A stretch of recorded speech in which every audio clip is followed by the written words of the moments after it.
Hey everybody, how you doing? I hope this video finds you well and in the midst of planning your next Walt Disney World vacation.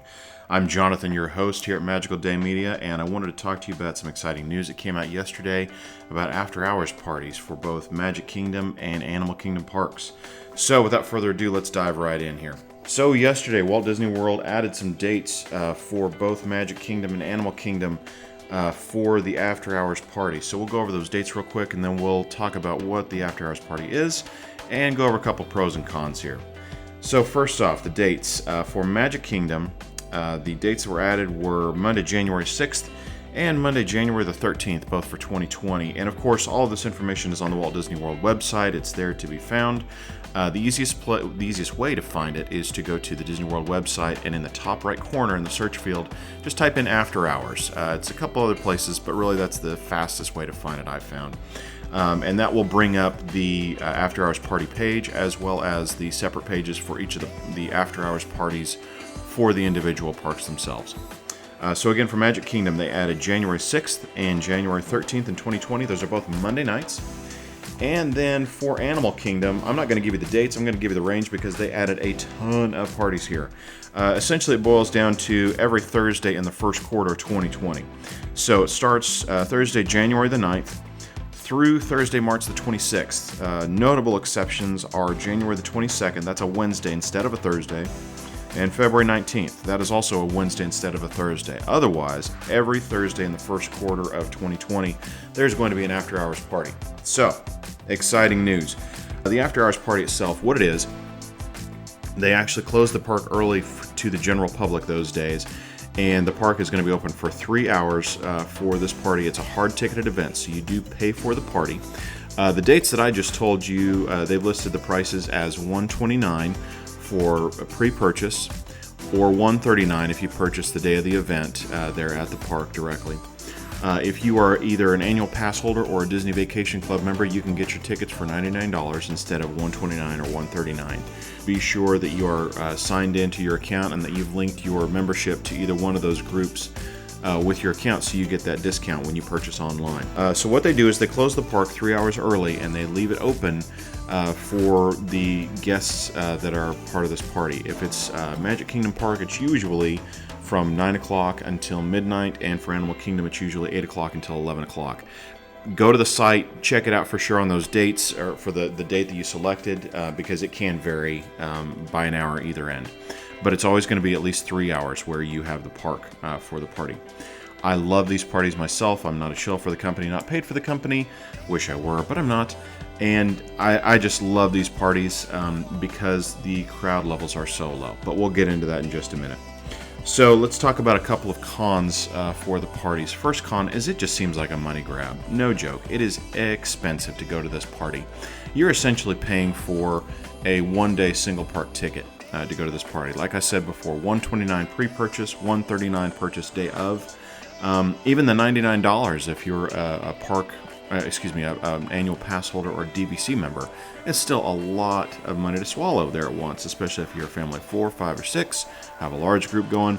It's an expensive party. So it definitely seems like a money grab, but I think that is part of the strategy. I think they want to give some guests who choose to pay more than the ability to have lower crowds that day. Obviously, they usually, not always, but they'll usually compensate that by doing extra magic hours in another one of the parks, either that morning or that night. So there are places to go if you don't necessarily want to spend the money for that party. I love these parties though because of those low crowds. Also at the party, you get your snacks included in that. Now the caveat to that is that the snacks are bottled sodas, it's not fountain drinks. The popcorn that they offer is, again, part of your ticket cost, but it's pre-made. It's not bad or anything like that, but it's not the fresh popcorn like you might be used to from the popcorn cart. You do, however, get free frozen snacks, so the Mickey ice cream sandwiches, my own personal favorite, or Mickey premium bars, or those frozen fruit bars, those are also included in the cost. And those carts are all around the parks those evenings to hand those out to guests. The biggest perk there, though, is the e-ticket rides and most other rides are open. Not every ride is open for the party, but definitely the most popular rides are open for the parties, assuming they're functioning, of course. And you're able to do walk-on for just about every ride. I've had instances where I rode Flight of Passage during one of these parties, and I walked on 3 times in a row. And when I say walk-on, not the normal kind of walk-on where you're just, maybe in a line of like 10 people and you just walk all the way to the front. I was the only person in the line. It was almost creepy because you know how the Pandora section is lit really, really dark, lots of ambient light, but it's still really dark, and the sounds and everything like that. I saw the person at the front of the line, the cast member at the front of the line, and I didn't see another person while I was walking all through that line, all through the lab and the warehouse, everything like that, until I told the next cast member I was a single rider. Just a super cool experience. I'll probably never have that one again, but it was a super cool experience to be the only person in line in that ride, in that queue, and really get to see the theming like that. So that's the kind of experience you can get. It's going to be low to no crowds, low to no wait time. I think the longest ride I ever waited for at one of these parties was 20 minutes for Peter Pan, which, if you're a veteran of the parks, Peter Pan with a 20-minute wait just does not happen. The shortest wait time you'll ever see during the day is about 35 minutes usually. So even on those most popular rides, there's still going to be low wait time, if not walk-on. Next pro that the After Hours party has for it is you get to build in a rest day or a break into your vacation if you want one. The way I tend to go to the parks is full throttle, and that means that I will open the park, I will close the park. I don't usually take a break in the middle of the day. There's a price to pay. I am just a wrung out sponge by the time I get home. I have no energy. I need a day to rest back up, but I tend to go full throttle the whole time. But when I'm going with my family, we like to take a break during those days. So we won't go into the park. We'll spend a day at the pool. We'll spend a day at Disney Springs. We have not gone to that other park down the road with the Wizarding World, so on and so forth, that shall remain unnamed. But we will at some point. But it's like building in an extra day to your trip without having to pay for an extra hotel night, because you get a full rest day there, and you can go into the park and actually do everything you want to do in the park that night during the party.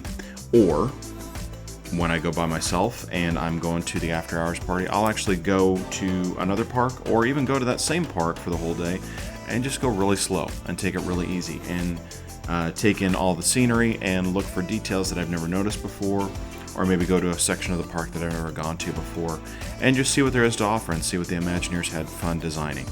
So either way you go, you're really not going to go wrong, and you get a nice extra day in there. You get a nice relaxing, restful day in there, and it's really a great experience if you've never done it before. So obviously you need to make the decision for yourself if it's a good use of your vacation dollars, of course. I'm not going to call it a value proposition because I don't think it's a steal in any way, shape, or form. It is a very, very expensive evening. However, I think you do, without any doubt, get your money's worth. I think these parties are excellent. I definitely want more of them. I love that they opened up so many in Animal Kingdom and that they added more to the Magic Kingdom. And I think it's a great way to go, simply by virtue of the fact that it's low crowds. You get to do so much. So with that, let's keep the conversation going. Let me know. You think I'm on track here? You like these parties? You hate these parties? You think they're just a money grab and a jerk move by the company? Let me know. Let's keep the conversation going. Leave a comment below. And in the meantime, thanks for watching. I really appreciate it. Again, I'm Jonathan, your host here at Magical Day Media.